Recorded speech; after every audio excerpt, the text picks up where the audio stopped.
Karena itu kami mohon ya Tuhan, ketika kami akan membuka firman-Mu, bukalah juga hati kami.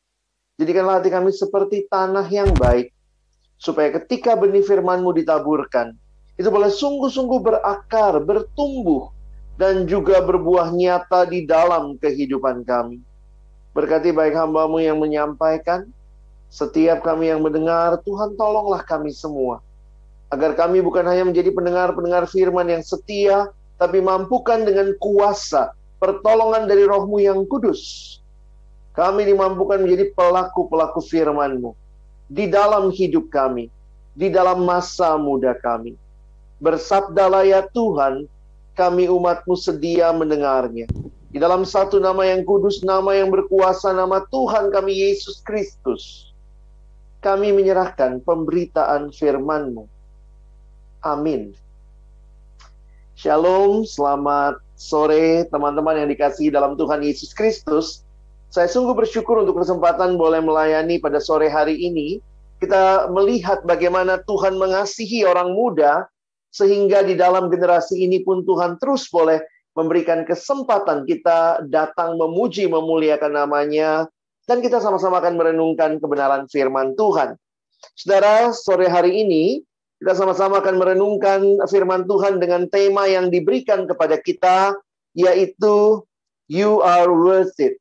Nah, kita akan bicara tentang apa sebenarnya yang mendasari setiap identitas kita sebagai orang-orang yang hidup di dalam Tuhan di tengah dunia ini. Pertanyaan sepanjang zaman yang sering kali ditanyakan adalah pertanyaan, siapakah saya? Karena ketika manusia tidak tahu dirinya siapa, maka mungkin sekali manusia memiliki pandangan terhadap diri yang kurang tepat. Apakah benar dia memandang dirinya kadang-kadang terlalu tinggi sehingga jadi sombong, atau memandang diri terlalu rendah jadinya minder? Sehingga di tengah-tengah kehidupan dunia ini, kita melihat betapa pentingnya kita semua menjawab pertanyaan, who am I? Siapakah saya? Dan kalau kita kaitkan dengan mengasihi diri, self-love, seringkali orang berkata, jangan mengasihi diri. Bukankah mengasihi diri itu jadinya kita begitu fokus kepada diri kita? Tetapi kalau kita mempelajari, ada konsep tentang self-love. Saya coba kutipkan bagi kita untuk nanti kita bisa memahami. Self-love adalah bentuk penerimaan dan penghargaan terhadap diri sendiri. Bagaimana Anda mencintai diri Anda apa adanya, serta memperhatikan kesejahteraan dan kebahagiaannya. Saudara yang dikasihi dalam Tuhan Yesus Kristus, seringkali masalah kita ketika kita tidak menerima diri kita, tidak menghargai diri kita, maka mungkin sekali relasi dengan orang lain juga mengalami gangguan atau hambatan.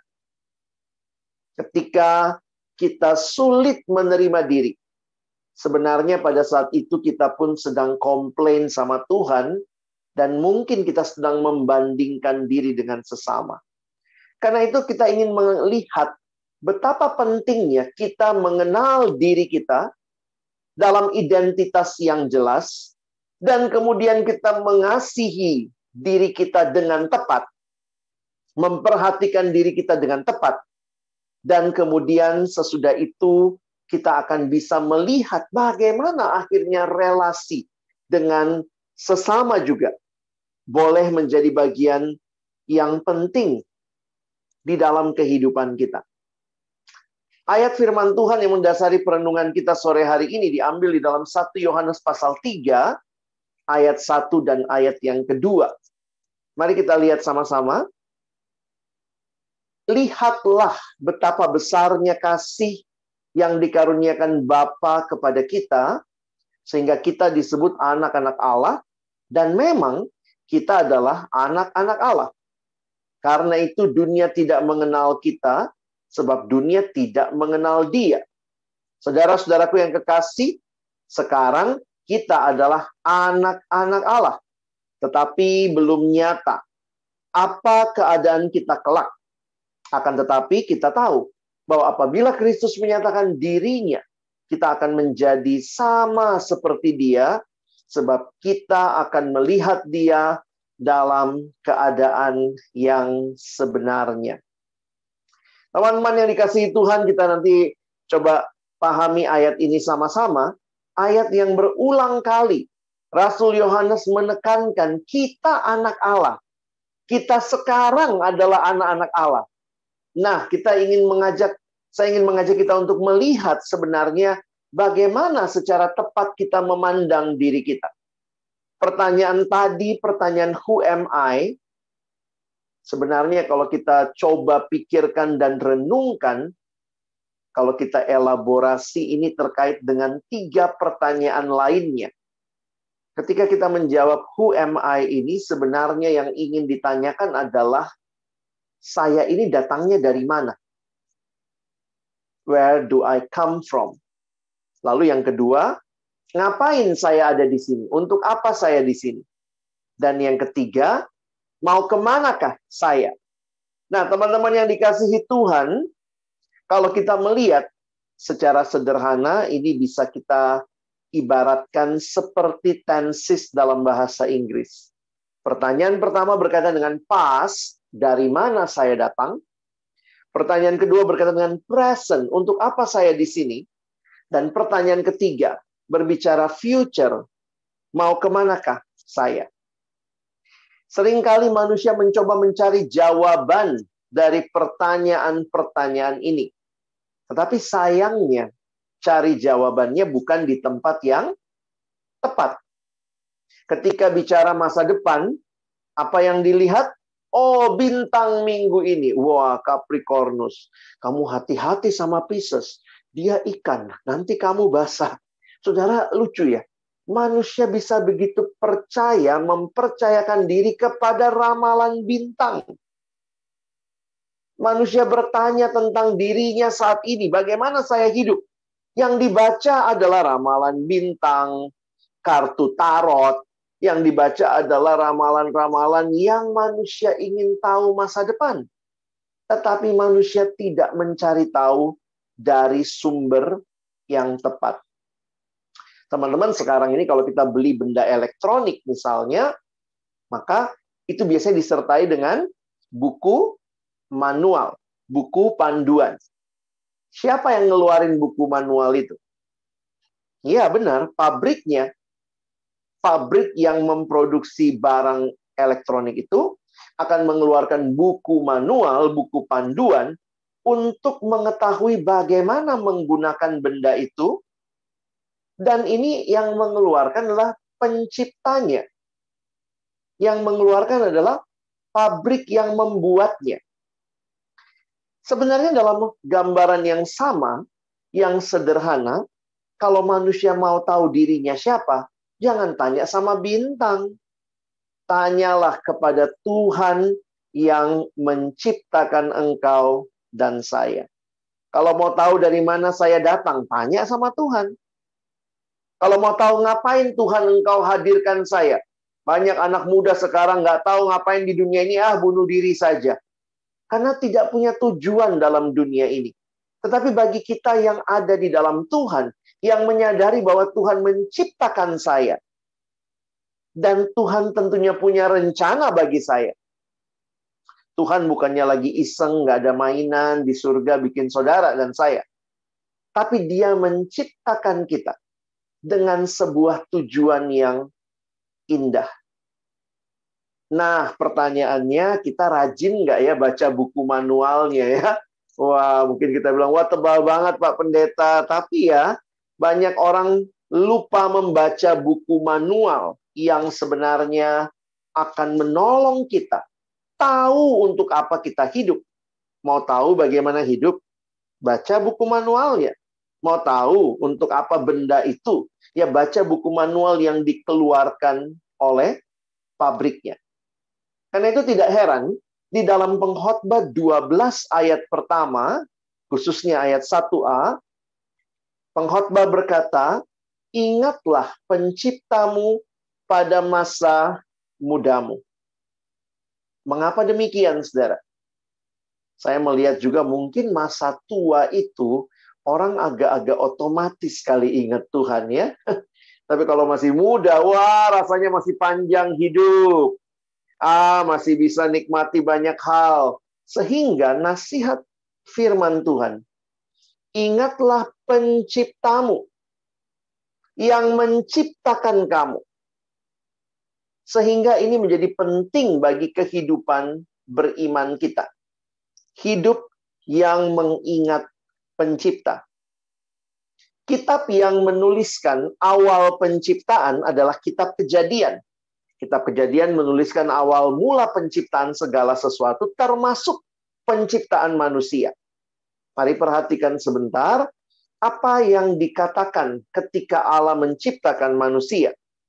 Kejadian 1 ayat 27, maka Allah menciptakan manusia itu menurut gambarnya.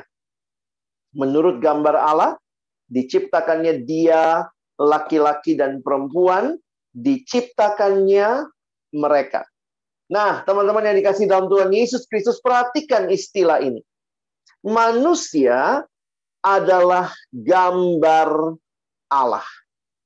Maksudnya apa?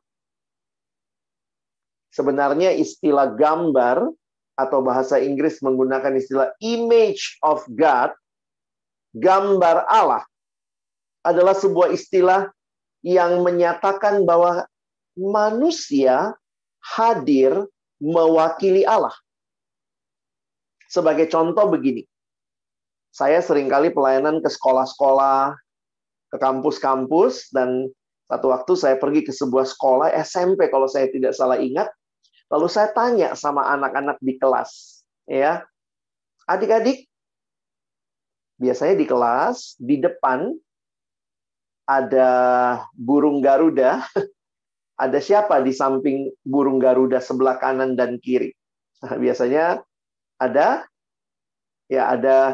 presiden gitu ya.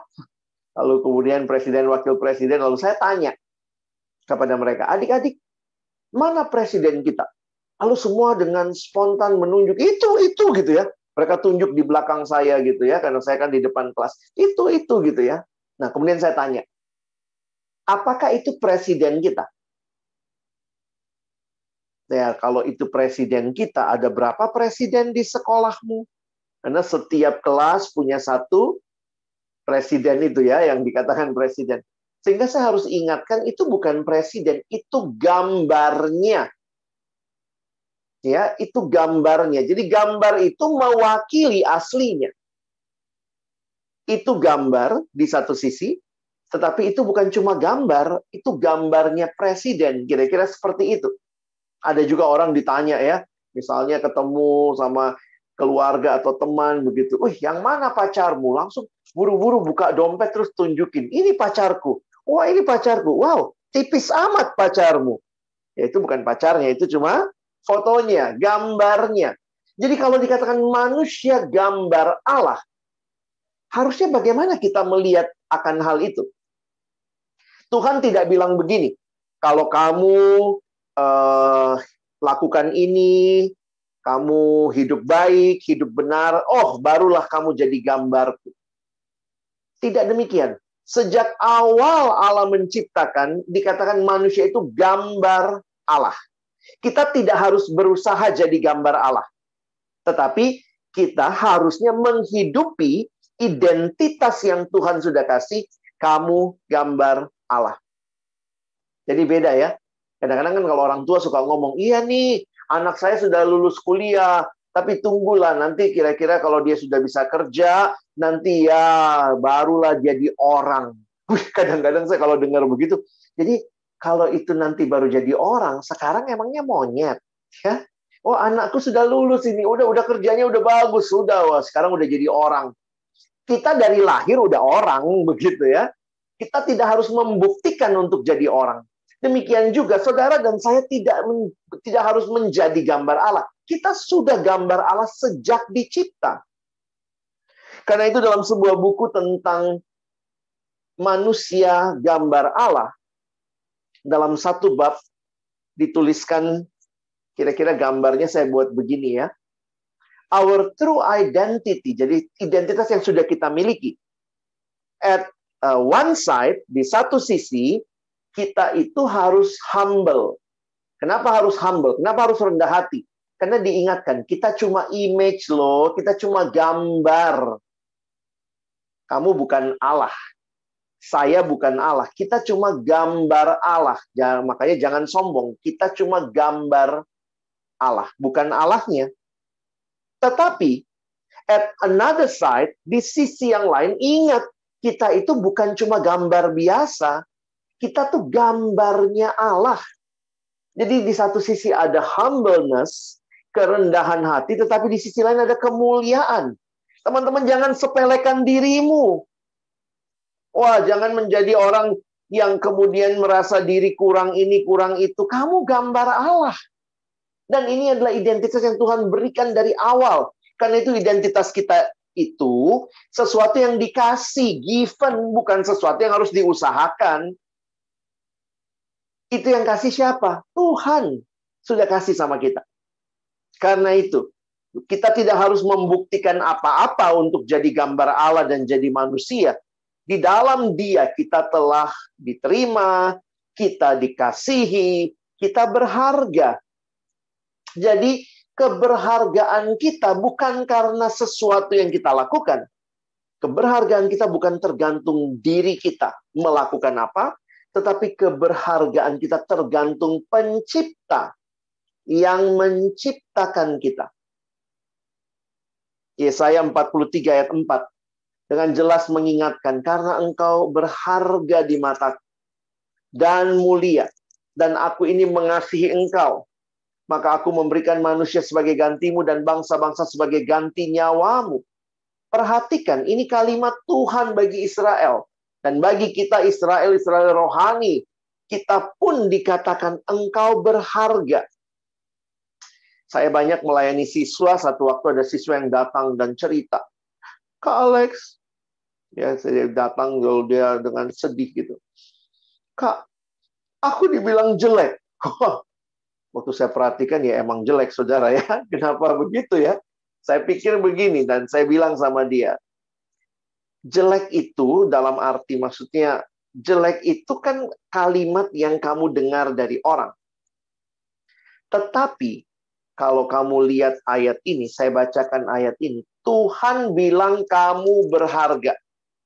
Seringkali memang manusia waktu kita melihat orang yang mungkin secara fisik tampilannya kurang sesuai, agak jelek, kita bilang, wah, udahlah, nggak usah hidup kamu. Kesannya karena dia jelek, jadi dia tidak berharga.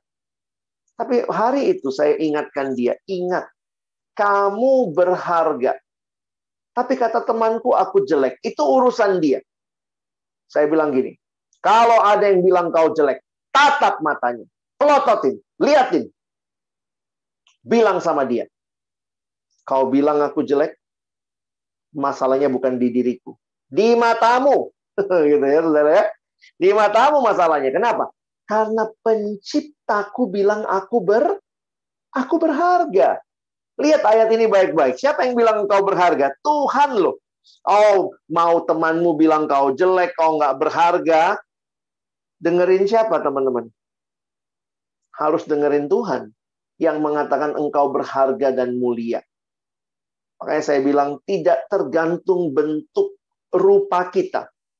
Tetapi Allah menciptakan kita berharga. Dan perhatikan ayat 4, pasal 43 ayat 7. Ya, jadi di bawahnya sedikit ditutup satu perikop itu dengan kalimat ini.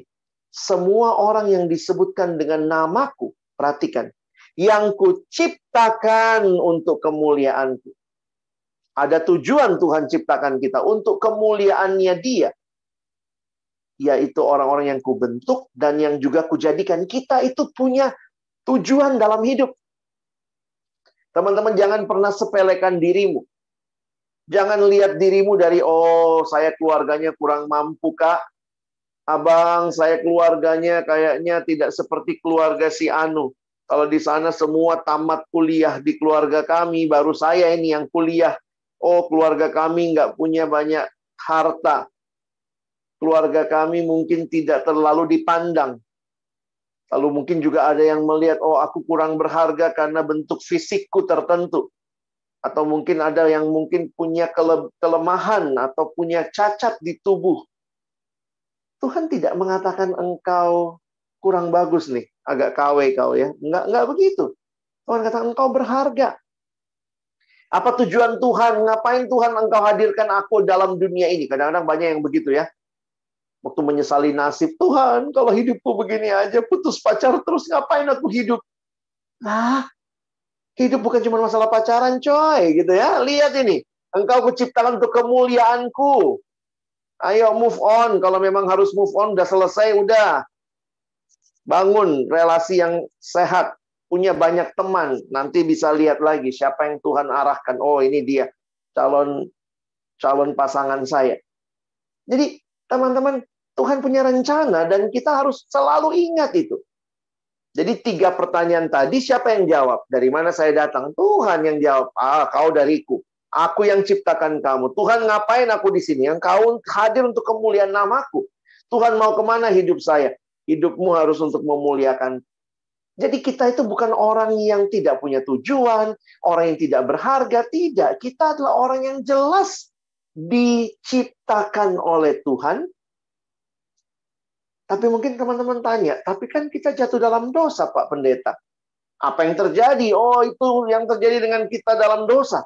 Nah, menariknya Tuhan tidak habis akal, Tuhan tidak berhenti berencana ketika Tuhan memberikan Kristus bagi kita. Saya melihat disitulah kasih yang luar biasa. Teman-teman, Tuhan tidak hanya cipta kita. Ketika yang dicipta jatuh dalam dosa, Tuhan tidak tinggalkan, Tuhan tidak lepas tangan, Tuhan tidak angkat tangan, Tuhan tidak cuci tangan. Tetapi Tuhan turun tangan.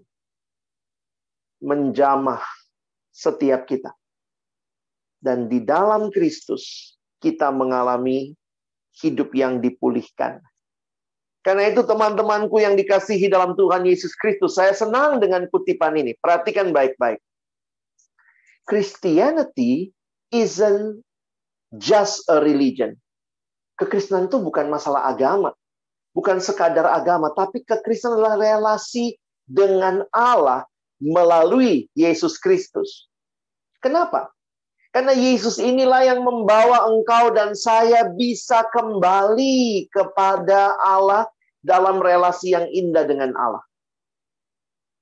Di Perjanjian Lama, konsep utama yang besar adalah konsep penciptaan. Dicipta aja berarti kita adalah gambar Allah. Dicipta berarti kita diciptakan berharga. Dicipta berarti kita punya tujuan untuk kemuliaan Allah. Tetapi ketika jatuh dalam dosa, lihat yang kedua, perjanjian baru. Punya konsep penebusan. Apa artinya menebus? Kalau ada sebuah benda terjual, tergadai, menebus itu berarti dibayarkan sejumlah uang barang supaya benda itu kembali jadi milik kita.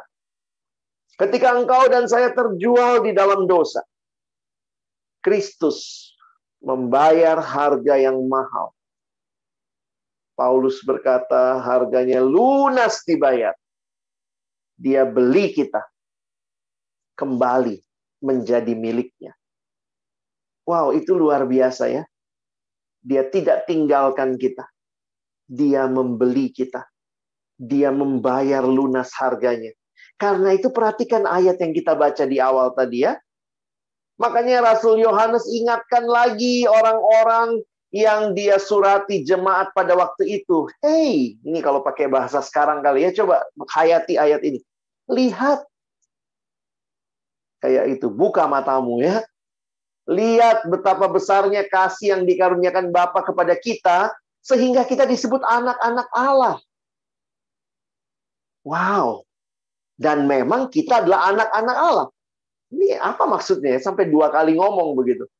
Kita disebut anak-anak Allah. Dan bukan cuma sebutan, oh itu anak Allah, oh itu anak GBKP Tangerang, oh itu anak GBKP Rawamangun. Bukan cuma disebut, tapi memang gitu ya.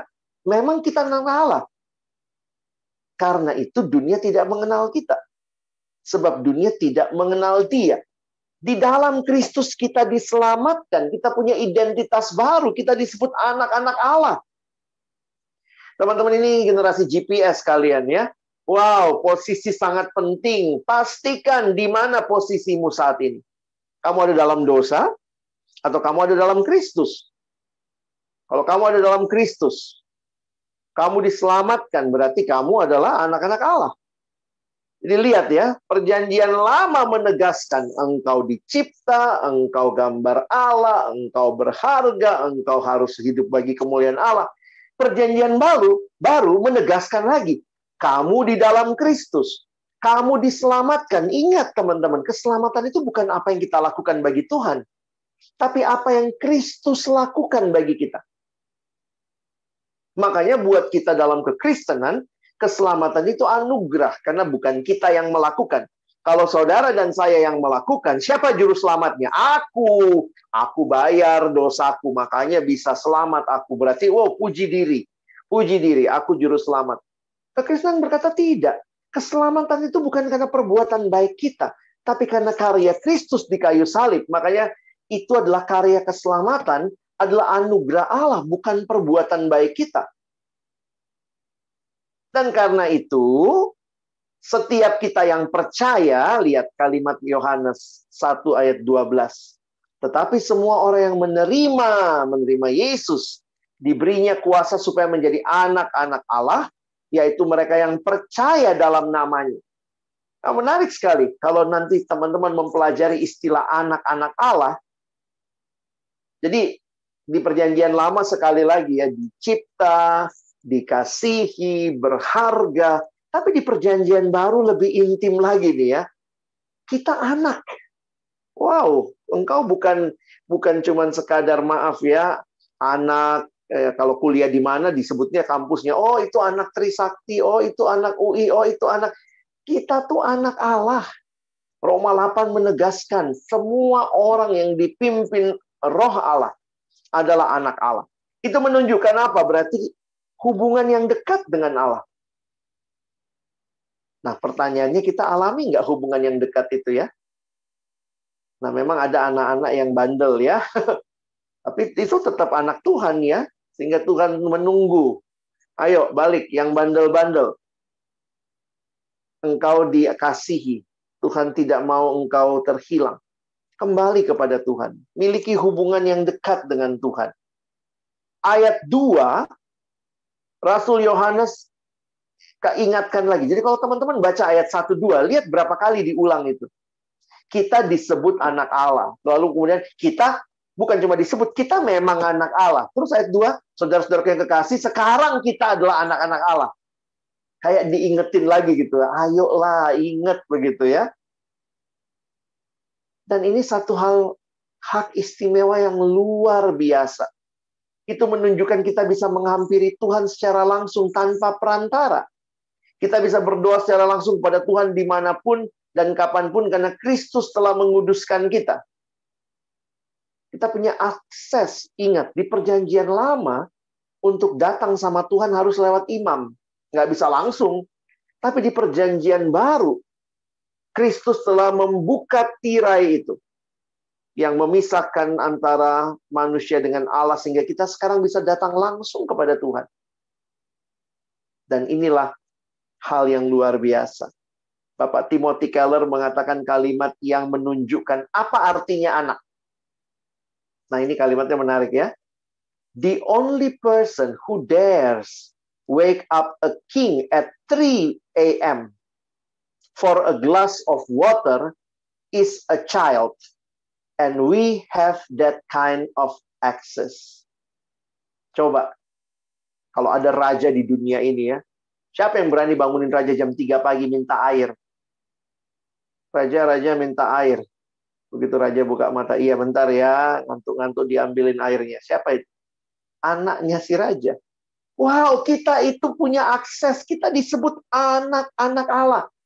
Kan itu teman-teman yang masih malas berdoa, masih malas baca Alkitab, masih malas kebaktian, ikut permata. Hey, kita disebut anak Allah. Ayo, hidupi status itu. Kita disebut anak Allah. Kita adalah alami security. Tuhan senantiasa jagai kita, lindungi kita, anak-anaknya. Kita punya keyakinan yang teguh. Dan keyakinan kita bukan cuma di sini, teman-teman ya. Perhatikan ayat 2, masih di ayat 2 bagian terakhir. Kita akan menjadi sama seperti Dia. Makanya kita suka disebut ya, ayo makin serupa Kristus, ayo makin mirip Yesus. Dan ketika Yesus datang kedua kali, ini janji firman Tuhan, kita akan menjadi sama seperti Dia, sebab kita akan melihat Dia dalam keadaan yang sebenarnya. Tujuan hidup kita jelas.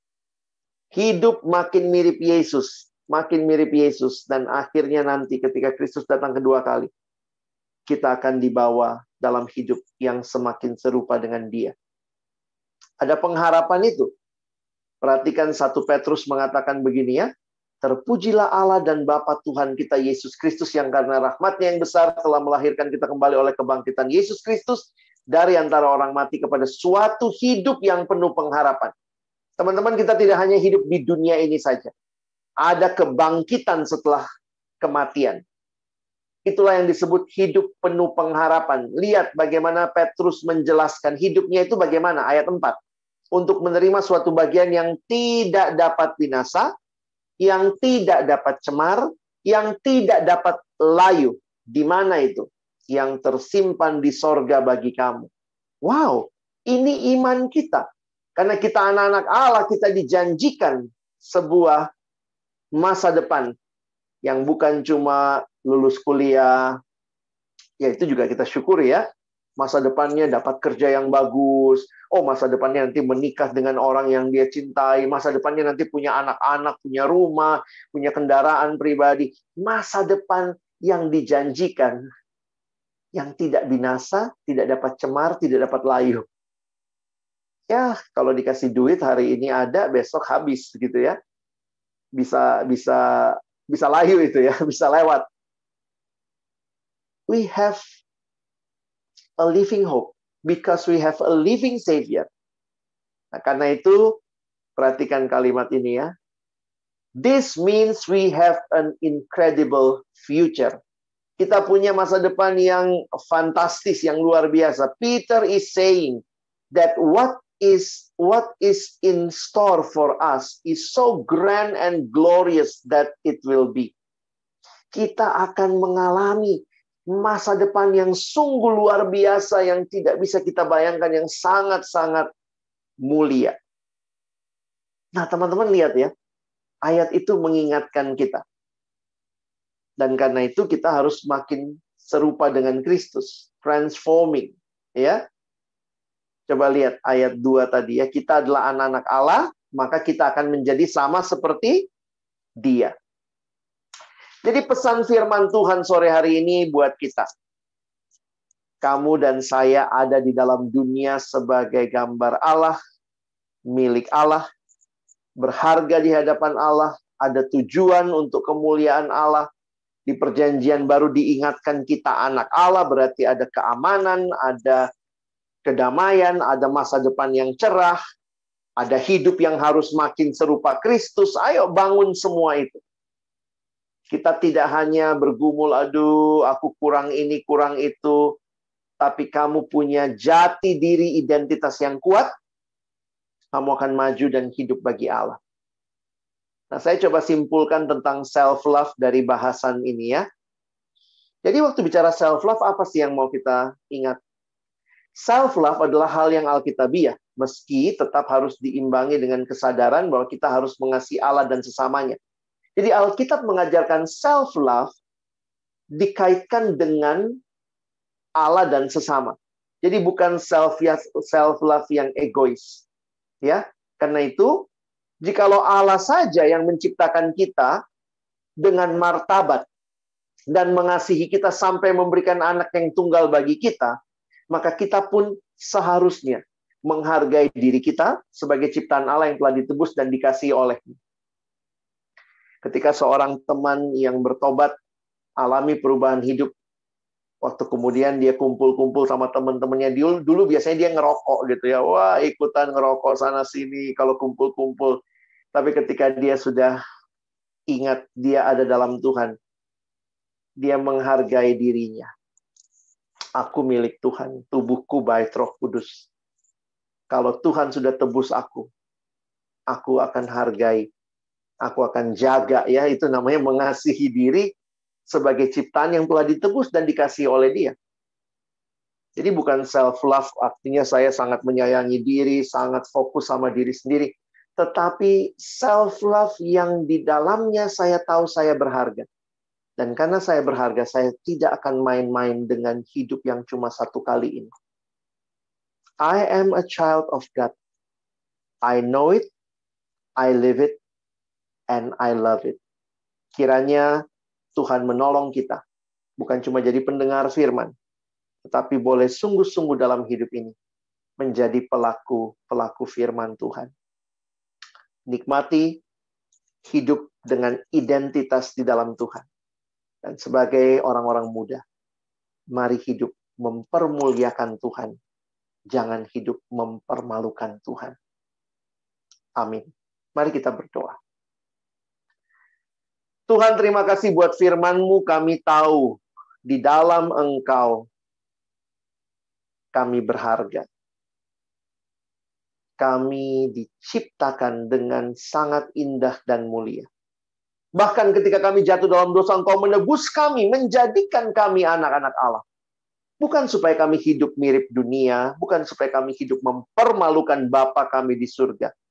Tapi supaya kami hidup seperti Dia, seperti Kristus. Dan kami mau terus berubah. Kami punya masa depan, bukan sekadar masa depan yang dunia tawarkan, tetapi masa depan yang Tuhan janjikan. Yang tidak dapat binasa, tidak dapat cemar, tidak dapat layu. Dan kiranya kami tidak menjadi orang-orang yang mencintai dunia, tapi kami boleh fokus mencintai Allah. Inilah doa kami, tolong kami bukan cuma jadi pendengar firman, tapi jadi pelaku-pelaku firman. Sehingga kalau ada teman-teman yang saat ini sedang menyepelekan dirinya, merasa diri tidak berharga, merasa diri tidak punya tujuan hidup, biarlah mereka datang kembali kepada Tuhan. Dan menikmati setiap tuntunan dan jawaban dari-Mu. Sekali lagi kami bersyukur. Di dalam nama Tuhan Yesus kami berdoa. Amin.